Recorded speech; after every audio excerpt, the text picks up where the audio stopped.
കർത്താവരുളുന്ന വചനം ഇന്നു കേൾക്കാം, മനം തുറക്കൂ.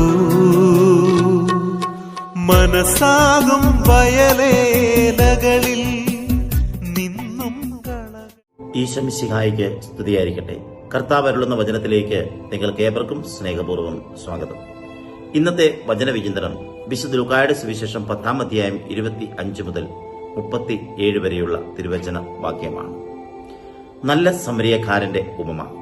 ഒരു ഗ്രാമത്തിൽ അരുൺ എന്ന യുവാവ് ജോലി കഴിഞ്ഞ് രാത്രിയിൽ വീട്ടിലേക്ക് മടങ്ങുകയായിരുന്നു. വഴിമധ്യേ ബൈക്കിൽ നിന്ന് വീണ് ഗുരുതരമായി പരിക്കേറ്റു. നിരവധി വാഹനങ്ങൾ ആ വഴിയിലൂടെ കടന്നുപോയെങ്കിലും ഒരു വാഹനം പോലും നിർത്തിയില്ല. ചിലർ നോക്കി, ചിലർ ഫോട്ടോയെടുത്തു, ചിലർ ആരെങ്കിലും സഹായിക്കുമെന്ന് കരുതി കടന്നുപോയി. അല്പസമയത്തിന് ശേഷം ഒരു പച്ചക്കറി വിൽപ്പനക്കാരൻ തന്റെ ചെറിയ വാഹനത്തിൽ അവിടെ എത്തി. അവൻ വാഹനം നിർത്തി പരിക്കേറ്റ യുവാവിനെ ആശുപത്രിയിൽ എത്തിച്ചു. സ്വന്തം പണം ചെലവാക്കി ചികിത്സ ആരംഭിച്ചു. പിന്നീട് അരുണിന്റെ കുടുംബത്തെ വിവരമറിയിക്കുകയും ചെയ്തു. ആശുപത്രിയിൽ അരുണിന്റെ പിതാവ് കണ്ണു നിറച്ചു ചോദിച്ചു, നിങ്ങൾ ഞങ്ങൾക്കാരാണ്?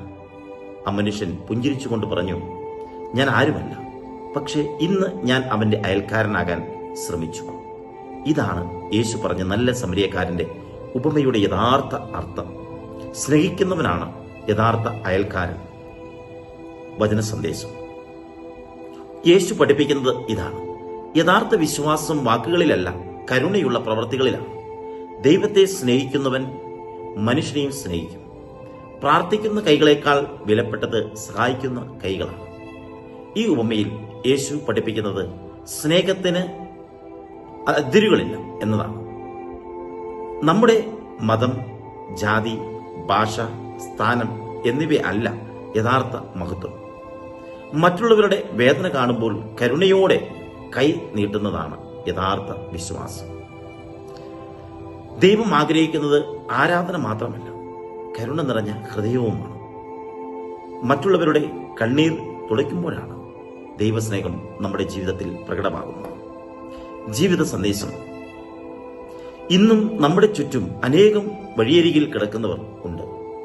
അവർ അപകടത്തിൽപ്പെട്ടവരോ രോഗികളോ മാത്രമല്ല, സ്നേഹമില്ലാതെ ജീവിക്കുന്നവർ, ഏകാന്തത അനുഭവിക്കുന്നവർ, സാമ്പത്തിക ബുദ്ധിമുട്ടിൽ ഉള്ളവർ, ആശ്വാസം തേടുന്നവർ എന്നിവരുമാണ്. ഒരു നല്ല വാക്ക്, ഒരു പുഞ്ചിരി, ഒരു സഹായഹസ്തം, ഒരു പ്രാർത്ഥന, ഇവയൊക്കെ നമ്മെ നല്ല സമരിയക്കാരൻ ആക്കുന്നു. നല്ല ക്രൈസ്തവനാകുന്നത് ദേവാലയത്തിൽ പ്രാർത്ഥിക്കുന്നതിൽ മാത്രമല്ല, കരുണയോടെ ജീവിക്കുന്നതിലാണ്. ഇന്നും നമ്മുടെ സമൂഹത്തിൽ വഴിയരികിൽ കിടക്കുന്നവർ ധാരാളമുണ്ട്.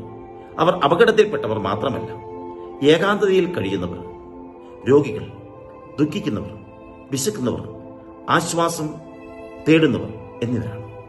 ഒരു ഫോൺ വിളി, ഒരു സന്ദർശനം, ഒരു ആശ്വാസവാക്ക്, ഒരു സഹായഹസ്തം, ഒരു പ്രാർത്ഥന, ഇവയിലൂടെ നമുക്കും നല്ല സമരിയക്കാരൻ ആകാം. നമുക്ക് പ്രാർത്ഥിക്കാം. കരുണയുടെ നാഥനായ യേശുവേ, മറ്റുള്ളവരുടെ വേദന കണ്ടിട്ടും അവഗണിച്ച് കടന്നു പോകുന്ന ഹൃദയമല്ല, കരുണയോടെ സമീപിക്കുന്ന ഹൃദയം ഞങ്ങൾക്ക് നൽകണമേ.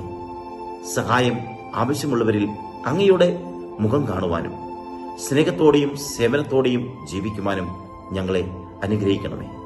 ഞങ്ങളുടെ ജീവിതം നല്ല സമരിയക്കാരനെ പോലെ അനുകമ്പയുടെയും കരുണയുടെയും സാക്ഷ്യമാകട്ടെ.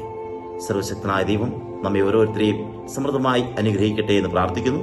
പിതാവിന്റെയും പുത്രന്റെയും പരിശുദ്ധാത്മാവിന്റെയും നാമത്തിൽ ആമേൻ. കർത്താവരുളുന്ന വചനം ഇന്നു കേൾക്കാം, മനം തുറക്കൂ. മനസ്സാകും വയലേലകളിൽ